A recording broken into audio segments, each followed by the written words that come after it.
Eswatini TV ukubhela usuku lokukhumbula labo labahambe emhlabeni ngesifo se-AIDS kanye nekwesekela labo labanalesifo.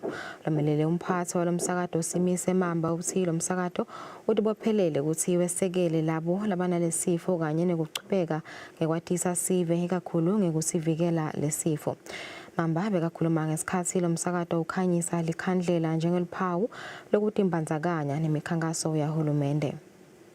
Lo msakato ukhanyisele likhandlela lapho netisebenti betiyingcenye yalo msebenzi lokuluphawu lokusekela bonke labanalesifo seligciwane le-HIV kanye nalabo labashona ngalo. Lo sabambe kuba ngumphathi we-Eswatini TV Simise Mamba uthi lo msakato uma nabo bonke labatsinve ngilesifo. Suku lela 1 December libaluleke kakhulu lititsinzile impilo tebantu ngendlela leti hlukahlukene from in the 90s and till today. So kumcwa kakhulu ukuthi lokuhlangana nje sikhumbule and reflect back to lesikhathi lesa and also sikhombise nalabantu who are living with the pandemic lokuthi we are together asinbukeleli. Mphikeleli Dlamini lobuketa inhlelo kaNature uthi noma leSwatini selende imetamu lebonakala ukulwa nalesifo kepha-ke tisekhona tinkinga leticekela phansi lemetamu. Having succeeded kulawo global AIDS targets, we still have some few issues that we need to deal with. The first one is HIV new infections.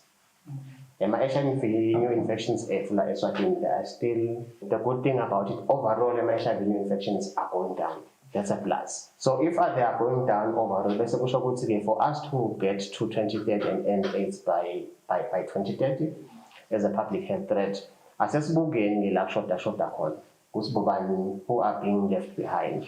Bobabe basalela slightly behind. They are not testing as much as we want them to test, but in our pockets, in our subpopulations, are critical where we are not seeing the HIV infections going down. Adolescent girls and young women is one of them. So if Lana lona age 14 and above, the HIV new infections are actually hitting them hard. Lucwaningo luveta ukuthi njalo ngeminyaka abantu labatfola ligciwane phecelezi new infections baba ngu-4,000 lapha eveni. Kanti-ke leSwatini selinawo umjovo wekuvikela ligciwane le-HIV lokuyintfo letawenta ukuthi leSwatini lisheshe liyicedze nya i-HIV. Kubika Sondo Mlangeni eMbabane. Impela somvo lesisuka kuyo